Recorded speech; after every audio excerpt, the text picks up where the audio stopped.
Hi viewers, welcome to our channel. ప్రస్తుతం మనతో పాటు సీనియర్ జర్నలిస్ట్ జగదేవ్ గారు ఉన్నారు. వారితో ఒకసారి మాట్లాడదాం. సార్ నమస్కారం.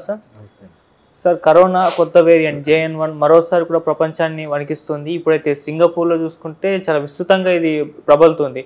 సో ఇండియాలో కూడా వచ్చింది, మన కేరళలో, ఉత్తరప్రదేశ్లో వీటిలో చూస్తున్నాం. మరి ఏంటి సార్, ఎటువంటి పరిస్థితులు మనం ఎదుర్కోబోతున్నాం? మళ్ళీ లాక్డౌన్ ఏర్పడే ఛాన్స్ ఉందా? ఇప్పుడైతే దీని తీవ్రత ఎలా ఉంది సార్? అంటే ఈ తీవ్రత ఎలా ఉందో విషయం పక్కన పెడితే మొదట జాగ్రత్త అయితే తెలియజెప్పాలి.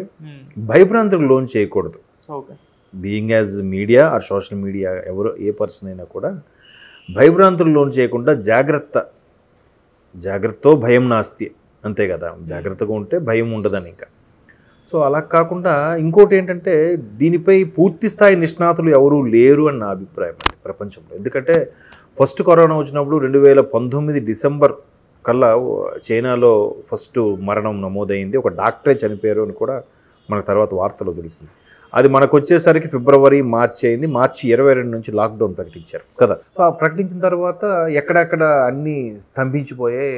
అంతగా ఏం లేదు, ఎక్కడో ఎవరో కరోనా ఉంటే చనిపోయారు, ఏదో అయింది. పెద్దగా మరణాలు అయితే సంభవించలేదు. బట్ ప్రభుత్వం తీసుకున్న జాగ్రత్తలు అవ్వచ్చు, ప్రజలు పాటించిన జాగ్రత్తలు అవ్వచ్చు, ఏదైతేనే 2020 అయిపోయింది. 2021లో సెకండ్ వేవ్ వచ్చింది. మార్చ్, ఏప్రిల్, మే, ఇంచుమించు సంవత్సరం తర్వాత 2020 అలాగే మెల్లమెల్లగా థియేటర్స్ అవి ఆల్మోస్ట్ ఆల్ జూన్, ఆగస్టు వరకు కూడా విడతల వారీగా లాక్డౌన్లు పెట్టారు. ఉదయం ఇన్ని అవర్స్, మధ్యాహ్నం ఇన్ని అవర్స్, సాయంత్రం ఇన్ని అవర్స్ అన్నట్టు. ఆ తర్వాత 2000 అదే దీని మీద లైట్ తీసుకున్నారో మరి నిజంగా విజృంభించిందో తెలియదు, కానీ 2021లో మాత్రం సెకండ్ వేవ్ చాలామందిని కోల్పోయాం, చాలామంది నష్టపోయాం. అంటే సుమారుగా ప్రతి ఇంట్లో కూడా ఎవరో ఒకరు రిలేషన్స్లో కానీ ఎవరో ఒకరు చనిపోవడం జరిగింది. అంత సివియర్గా జరిగింది. అప్పుడు భయభ్రాంతుల్లోనయ్యారు. ఆ తర్వాత వ్యాక్సినేషన్ కనుక్కున్నారు, వ్యాక్సినేషన్ వచ్చింది, వ్యాక్సినేషన్ వేసుకున్నారు. ఆ వ్యాక్సినేషన్ వేసుకున్న తర్వాత 1వ డోసు 2వ డోసు వరకు పర్వాలేదు. బూస్టర్ డోసు వేసుకున్నాక మళ్ళీ ఆ బూస్టర్ డోసు వేసుకున్న వాళ్ళకి కొన్ని రకాల ఇంపాక్ట్లు ఉన్నాయని కూడా వార్తలు వచ్చాయి. ఎక్కువగా వెన్నుముకు సంబంధించిన కానీ తుంటి ఎముకు సంబంధించినవి, అది కూడా 30 నుంచి 35 ఏళ్ళ వారు ఎక్కువ సఫర్ అవుతున్నారని, రకరకాల కొంతమంది స్కిన్ ఎలర్జీస్ వస్తున్నాయని బూస్టర్ డోసు వల్ల. అంటే కోవాక్సిన్, కోవిషీల్డ్ రకరకాలు వచ్చాయి కదా. కోవాక్సిన్ వేసుకున్న అదే వేసుకోవాలని, కోవిషీల్డ్ వాళ్ళు కోవిషీల్డే వేసుకోవాలి. కానీ బూస్టర్ డోస్ వచ్చేసరికి కోవాక్సిన్ వేసుకున్న వాళ్ళు కోవిషీల్డ్ వేసుకోవాలి, కోవిషీల్డ్ వాళ్ళు కోవాక్సిన్ వేసుకోవాలని రకరకాలుగా వార్తలు వచ్చాయి. బట్ ఏ డాక్టర్ గారు కూడా పూర్తిగా అది అంటే కొత్త వేరియంట్. ఇప్పుడు కరోనా అన్నారు, తర్వాత ఒమిక్రాన్ అన్నారు, ఆ తర్వాత డెల్టా అన్నారు, ఆ తర్వాత ఒమిక్రాన్ XBB అనేదో అన్నారు, ఇప్పుడు JN1 అనేదో అంటున్నారు. రకరకాలుగా అండి, ఏది కూడా పూర్తి స్థాయిలో ఐడెంటిఫై చేయకపోతున్నారు. అయితే రెండో వేవ్కి వచ్చేసరికి, మొదటి వేవ్కి వచ్చేసరికి ఎలా ఉండేదంటే దగ్గు, జలుబు, జ్వరము తీవ్రంగా రావడము, దాంతోపాటు బాడీ పెయిన్స్, మెల్లమెల్లగా శ్వాస తగ్గిపోవడము, నోటికి రుచి తెలియకపోవడము, ఇట్లాంటివన్నీ వస్తే ఒక 15 రోజులు 18 రోజుల వరకు ఉండే మనిషిని బాగా ఏం తినాలనిపించేది కాదు. అంటే ఆ సెకండ్ వేవ్లో నేను కూడా బాధితున్నే. ఇంకేమి ఆలోచనతో ఏం ఉండేది కాదు, ఏం తినాలనిపించేది కాదు, రకరకాలుగా ఉండేది. బట్ ఇప్పుడు JN1 ఏదైతే ఉందో అది ఆల్రెడీ 7 వరకు మరణాలు సంభవించాయి మనకి. ఫ్రమ్ టుడే ఇవాళకి ఒక సుమారుగా 2000 కేసులు కూడా నమోదయ్యాయి ఇండియా పరంగా యాక్టివ్గా. ఈ ఒక్కరోజే 120 కేసెస్ వరకు యాక్టివేట్ అయ్యాయట, అంటే లిస్టు ప్రకారం. బట్ WHO అయితే హెచ్చరిస్తూనే ఉంది దేశాలు కూడా, దేశ రాజధాని కూడా, రాష్ట్రాలన్నిటి కూడా లేఖ రాసేయి, జాగ్రత్తలు తీసుకోండి, RT-PCR టెస్టులు చేసే ఏదైతే ఉందో అది కిట్లు రెడీ చేసుకోండి అని వైద్య ఆరోగ్య శాఖ కూడా సూచన చేస్తుంది. ఎక్కడికక్కడ బెడ్లు అన్నీ రెడీ చేసి పెట్టండి అన్నట్టుగా.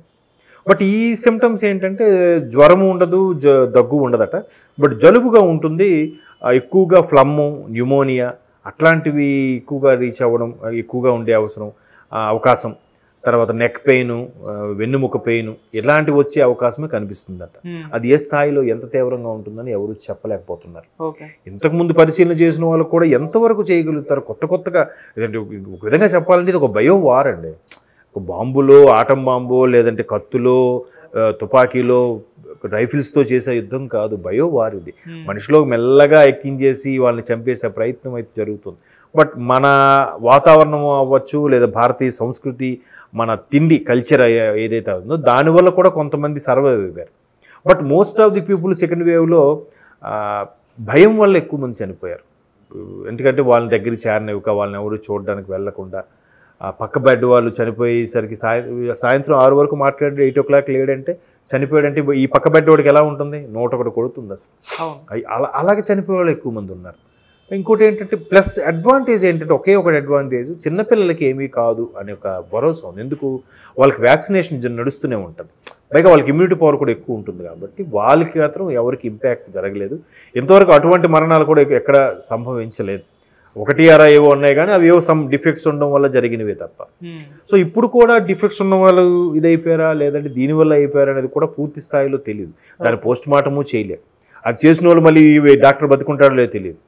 రకరకాలు. కాకపోతే అందరూ జాగ్రత్తగా ఉండాలి, మాస్క్ పెట్టుకొని మళ్ళీ చేయాలి, గుంపులుగా ఉండే దగ్గర ఉండొద్దు అనే ఒక అభిప్రాయంతో అందరూ ఉంటే బెటర్.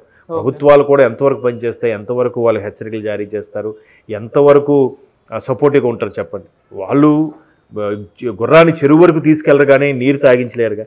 సో అంత చెరువు వరకు తీసుకెళ్తారు, ఆ నీరు తాగే పని మందంటే మనం జాగ్రత్తగా మాస్కులు పెట్టుకొని ఎక్కువ మళ్ళీ ఒక్కసారి ఫ్రీడమ్ అయిపోయింది కదా, రేపు న్యూ ఇయర్, క్రిస్మస్ హాలిడేస్ అని చెప్పి అవుటింగ్లు, డేటింగ్లు గట్రా పెట్టుకుంటే మళ్ళీ స్ప్రెడ్ అయ్యే అవకాశాలు ఉన్నాయని నా అభిప్రాయం. సరే అలా ఉండదు, లాక్డౌన్ అయితే చెయ్యరు, బట్ మన జాగ్రత్తలో మనం ఉండాలి. ఎందుకంటే లాక్డౌన్ తర్వాత చాలామంది చాలా రంగాల్లో నష్టపోయారు, చాలామంది ఉద్యోగాలు కోల్పోయాయి, కొంతమంది అయితే కొన్ని రంగాల్లో వాళ్ళు మూత వేశారు, మూతపడ్డాయి, చాలా ఇబ్బంది పడ్డారు, రోడ్డును పడ్డారు. ఒకటి కాదు, అన్ని రంగాలకి సెగ తగిలింది. ఒక్క ఫార్మా ఫీల్డ్, తర్వాత మెడికల్ సంబంధించి, కిరాణా నిత్యావసరాలకు సంబంధించి వరకు బాగానే ఉన్నాయి కానీ మిగతా అన్ని రంగాలు కూడా చాలా వరకు నష్టపోయాయి. సో లాక్డౌన్ పెట్టకుండా ఉండాలి అంటే ఎక్కడికక్కడ కట్టడి చేసి ఎవరి జాగ్రత్తలు వాళ్ళు ఉండేలాగుంటే బెటర్గా ఉంటుందని నా అభిప్రాయం. బట్ కేంద్రం WHO కూడా ఆల్రెడీ అందరికీ ఇన్ఫామ్ చేసింది. కేంద్రం కూడా రాష్ట్రాలకి లేఖలు రాస్తూ ఆ సెక్రటరీలతో మాట్లాడిస్తూ హెచ్చరిస్తుంది, అలర్ట్ చేస్తుంది. మిగతాదంతా మారాల్సింది, చేయాల్సింది ప్రజలే. వాళ్ళు ఎంతవరకు వెళ్ళగలుగుతారు? కొంతవరకే కదా చేయగలుగుతారు.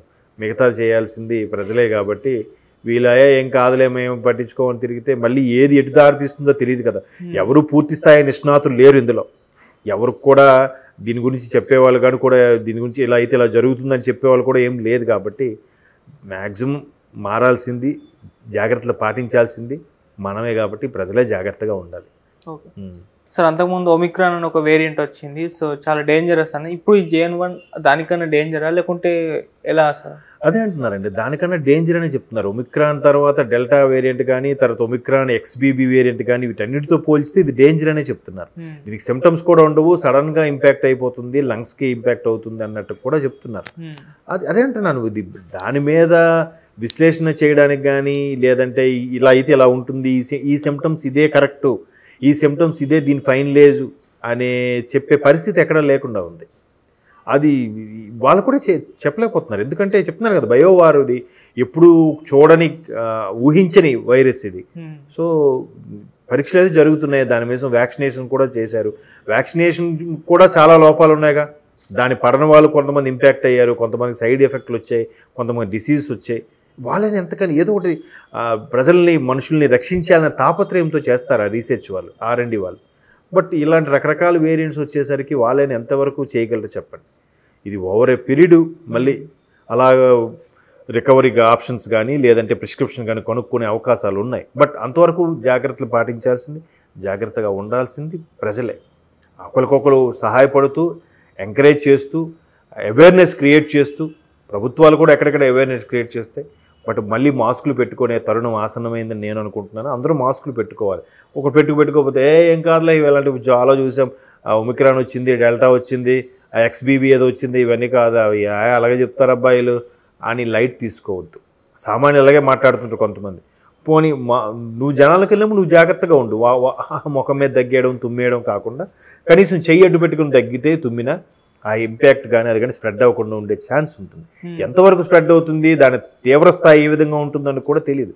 బట్ ఆల్రెడీ సెకండ్ వేవ్లో ఇట్లా భారీ నష్టం జరిగింది కాబట్టి అందరికి కూడా మరొకసారి హెచ్చరించి చెప్తుంది కేంద్రం. మనం కూడా దాన్ని సీరియస్గా తీసుకొని కొంతలో కొంతైనా పాటిస్తే ప్రాణ నష్టం నివారించవచ్చు, తగ్గించవచ్చు. Okay, thank you so much sir. Thank you.